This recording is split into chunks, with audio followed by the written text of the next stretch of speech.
자, 함께 사도신경으로 우리의 신앙을 하나님께 고백드리겠습니다. 전능하사 천지를 만드신 하나님 아버지를 내가 믿사오며 그 외아들 우리 주 예수 그리스도를 믿사오니 이는 성령으로 잉태하사 동정녀 마리에게 나시고 본디오 빌라도에게 고난을 받으사 십자가에 못 박혀 죽으시고 장사한 지 사흘 만에 죽은 자 가운데서 다시 살아나시며 하늘에 오르사 전능하신 하나님 우편에 앉아 계시다가 저리로서 산 자와 죽은 자를 심판하러 오시리라. 성령을 믿사오며 거룩한 공예와 성도가 서로 교통하는 것과 죄를 사하여 주시는 것과 몸이 다시 사는 것과 영원히 사는 것을 믿사옵나이다. 아멘. 찬송가 85장 찬양 드리겠습니다.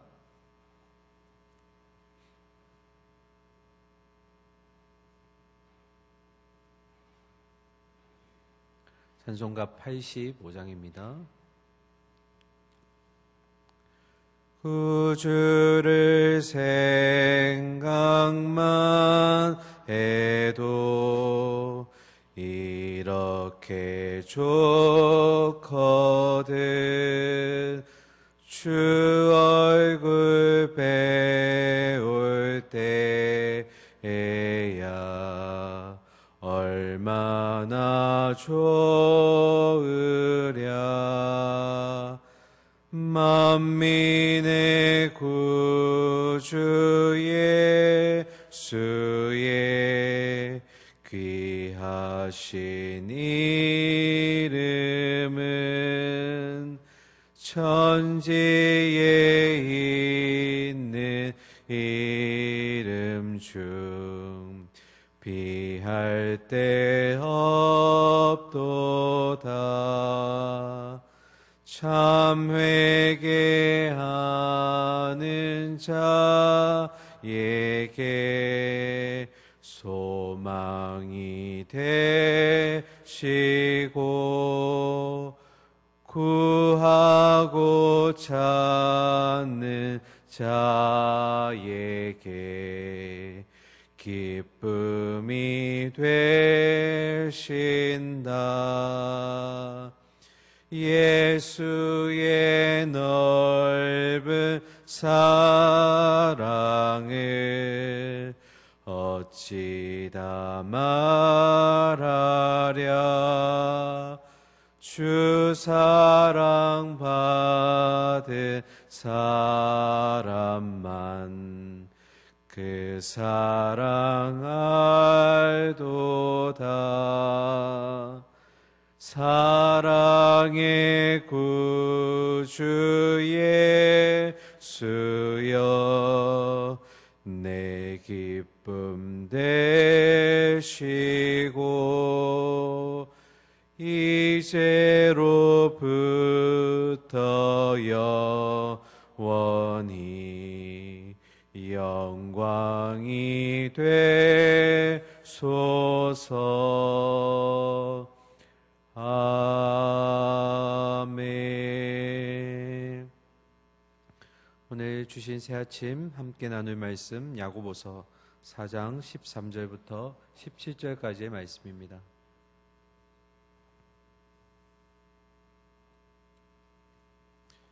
신약성경 374면에 있습니다.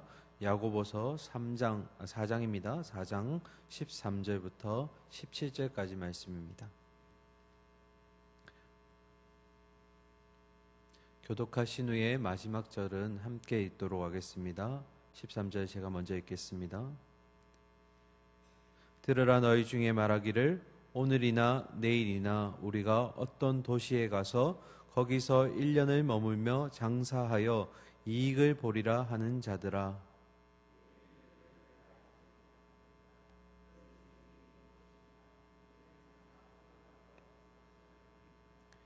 너희가 도리어 말하기를 주의 뜻이면 우리가 살기도 하고 이것이나 저것을 하리라 할 것이거늘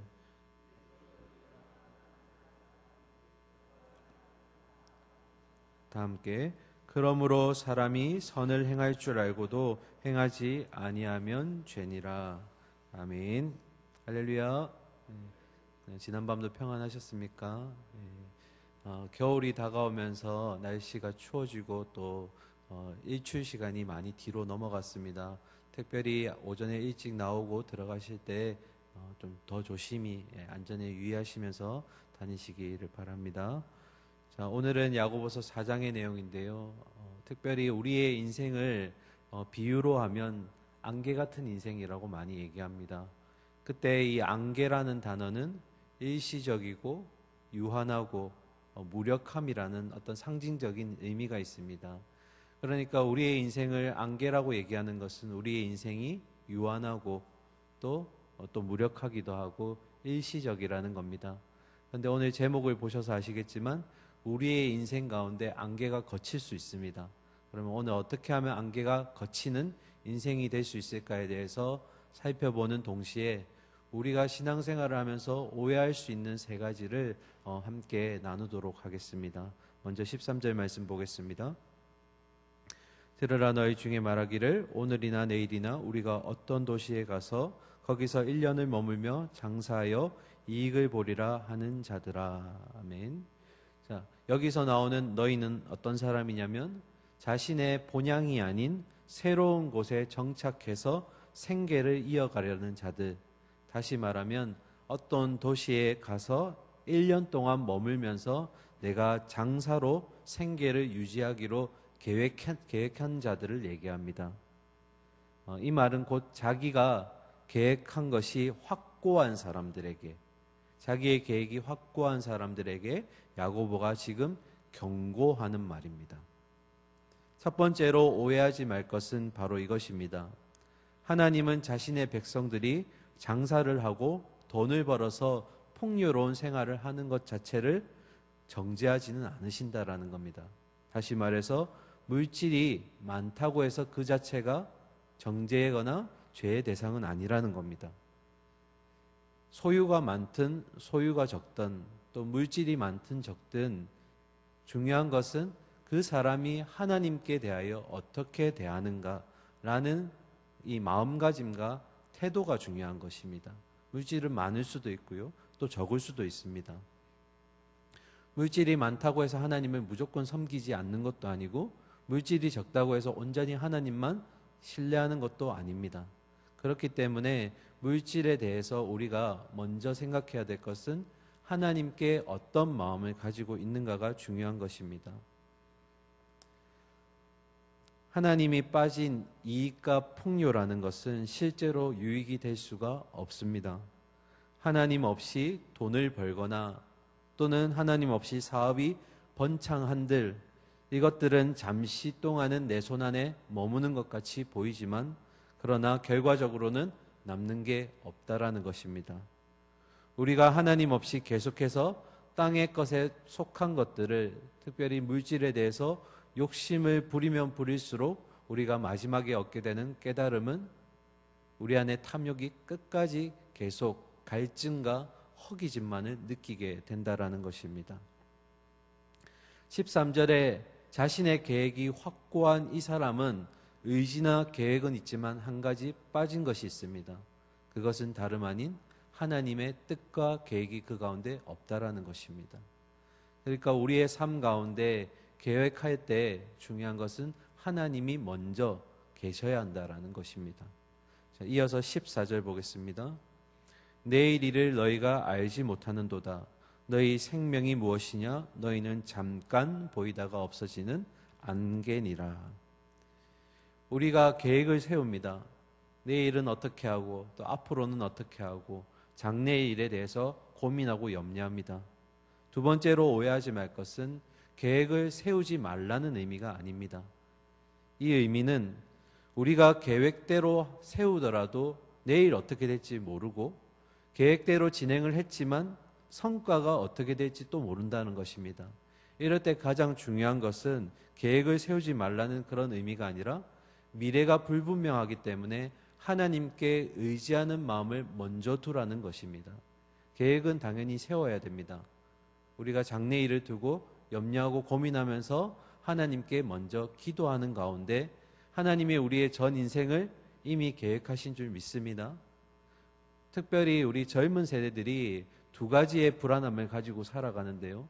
첫 번째는 남들과 비교한다라는 것입니다. 이 시기에 내가 이것을 해야 되는데 다른 사람들은 하고 있는데 나는 못하는 것 같다라는 비교를 할 때 조급함을 느낍니다. 불안함을 느끼죠. 그리고 나 자신에 대해서 조급함을 느낍니다. 내가 상황이 불안전하고 안정하고 싶은데, 이것은 우리 기성세대도 마찬가지입니다. 세상 사람들은 안정을 찾기 위해서 어떻게 합니까? 집을 사려고 하고 또 안전한 직장을 구하려고 하고 자녀가 좀 든든한 직장에 취업했으면 좋겠고, 이런 것에 자꾸 계획을 두고 안전함을 요구한다라는 것입니다. 그런데 중요한 것은 뭡니까? 모든 계획이 완벽해도 하나님이 없는 계획은 완벽할 수가 없습니다. 그 이유는 하나님의 인생에 계획하신 대로 우리가 결국 끌려갈 것이기 때문입니다. 그래서 상대방과 비교하지 말아야 될 이유도 당연히 하나님께서 내 인생을 이끌고 가시기 때문에 각자에게 맡기신 사명이 있다라는 것입니다. 이어서 14절에 이렇게 얘기합니다. 너희는 잠깐 보이다가 없어지는 뭐라고요? 안개다. 하나님이 우리의 주인이심을 믿고 주권자이심을 믿고 살아가는 우리에게는 생명이 영원합니다. 믿으시지요? 그러나 하나님의 주권을 인정하지도 않고 내 삶의 주인이라고 인정하지 않는 자에게는 인생이 결국 안개와 같다라는 것입니다. 인류학자 중에 버나드 쇼라는 사람이 있는데요. 그 사람이 죽음이란 무엇인가에 대해서 이렇게 답변을 했습니다. 한 사람에게 한 사람 중에 한 사람이 죽는다. 한 사람 중에 뭐라고요? 한 사람이 죽는다. 그 말은 결국 죽음이라는 것은 모든 사람의 문제인 것이다. 만일 10명 중에 1명이 죽는다면 우리가 죽음에 대해서 그렇게 깊이 고민하지 않아도 될 겁니다. 그런데 한 사람이면 어떻게 된다고요? 한 사람은 무조건 죽는다. 그 말은 모든 사람이 죽는다. 이 죽음이라는 문제는 결국 우리 모두의 문제라는 것입니다. 그 가운데 생명의 주관자 되시는 하나님께 그 죽음에 대해서, 그 이후의 삶에 대해서 우리가 하나님께 맡기지 않는다면 우리의 인생은 결국 안개와 같이 유한할 수밖에 없다라는 것입니다. 두 가지를 생각해 보았는데요. 하나님 없이 살아가는 삶은 무엇일까? 또 하나님 없는 생명이라는 것은 무엇일까? 제가 자꾸 이것에 대해서 묵상하면 묵상할수록 떠오르는 것은 결국 영원하신 하나님 앞에 우리가 생명도 삶도 맡기지 못하면 어떻게 될까요? 그냥 허무할 뿐이라는 겁니다.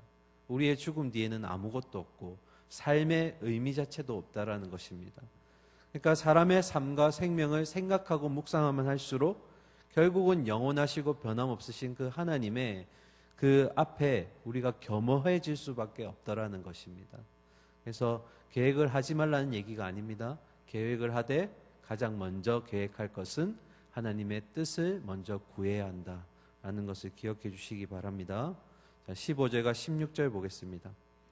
너희가 도리어 말하기를 주의 뜻이면 우리가 살기도 하고 이것이나 저것을 하리라 할 것이거늘 이제도 너희가 허탄한 자랑을 자랑하니 그러한 자랑은 다 악한 것이라. 아멘. 15절의 말은 문자적으로 보면 참 좋은 뜻 같습니다. 주의 뜻이면 이것도 할 수 있고 저것도 할 수 있다. 그런데 이렇게 해석하면 잘못된 해석입니다. 그 이유는 16절 때문인데요. 조금 더 우리가 이해하기 쉽게 번역한 표준 세번역 성경 보면 여러분은 이렇게 말해야 할 것입니다. 주께서 원하시면 우리가 살 것이고 또 이런 일이나 저런 일을 할 것이다. 그런데 여러분은 지금 우쭐대면서 자랑하고 있습니다. 이와 같은 자랑은 다 악한 것입니다. 이렇게 되어 있습니다. 자, 무슨 의미냐면 우리가 주의 뜻이라는 말을 참 많이 쓰는데요. 이것도 할 수 있고 저것도 할 수 있다라고 말은 하지만 실제로 하지 않는다라는 겁니다. 야고보서에 있어서 가장 중요한 것이 뭐라고요? 행함이라고 했습니다. 그러니까 우리가 상투적으로 가장 많이 쓰는 기독교인들의 말 중에 하나가 주의 뜻이면 이라는 표현을 참 많이 쓰는데요. 이것은 우리가 주 안에서 모든 것을 할 수 있다라는 그 의미가 아니라 말로는 주의 뜻이면 우리가 이것도 할 수 있고 저것도 할 수 있습니다라고 얘기하지만 실제로는 그 말대로 행하지 않는다라는 것입니다. 야고보는 이것을 이제 지적하고 있는 지금 말입니다. 제가 예를 한번 들어보겠습니다. 우리의 자녀들이 배우자를 만나서 결혼하게 된다면 여러분에게 1순위가 뭘까요? 제가 묻지 않아도 당연히 1순위는 신앙이라고 얘기하실 겁니다.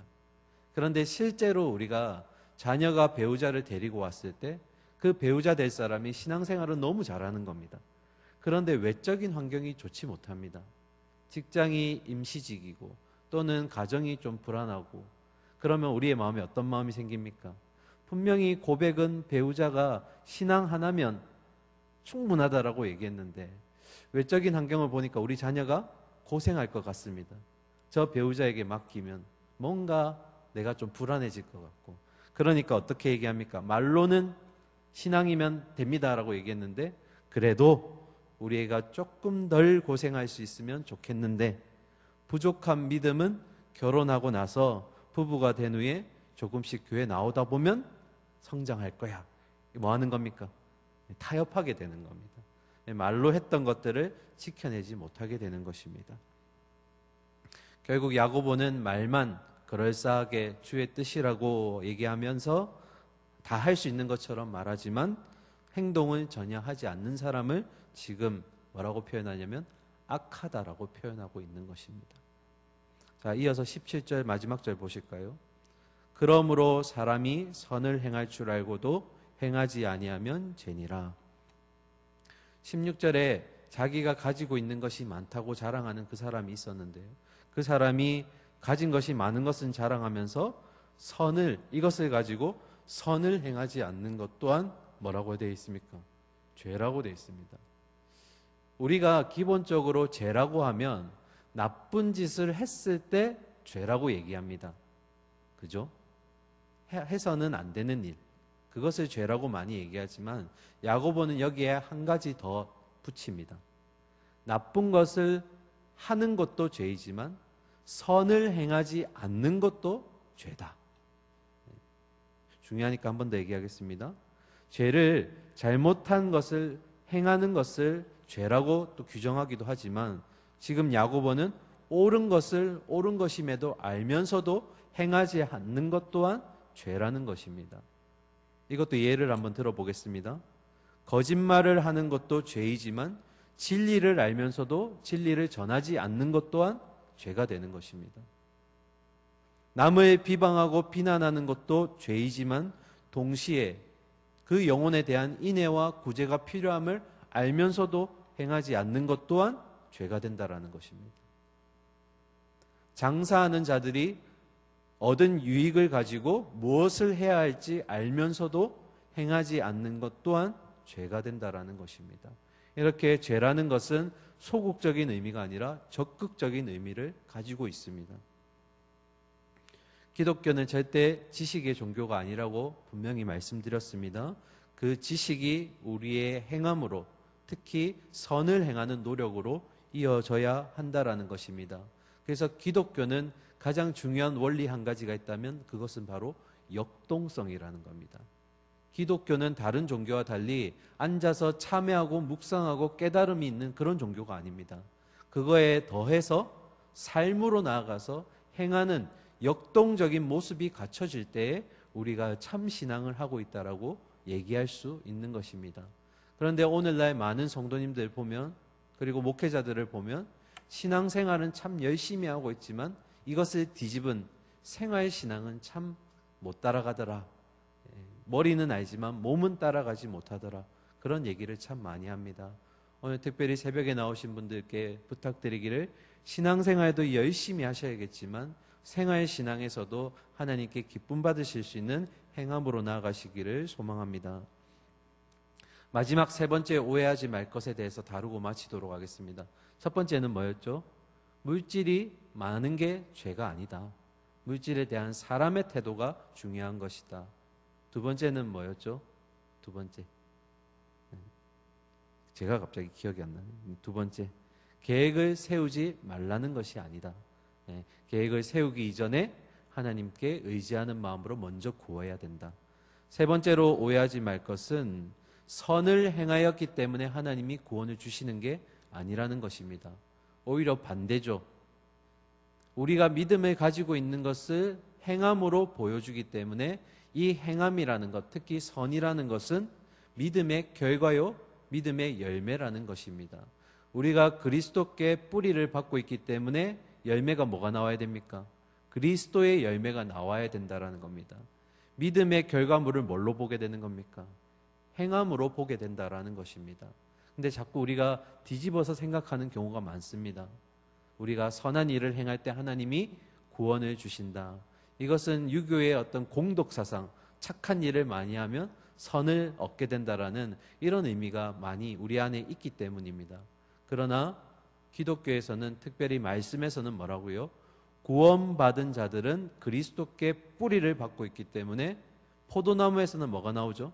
포도가 나오고, 무화과 나무에서는 무화과 나무, 무화과 열매가 나오듯이 그리스도께 뿌리를 박은 자들은 그리스도의 열매를 맺어야 한다. 그것이 바로 선을 행하는 모습이라는 것입니다.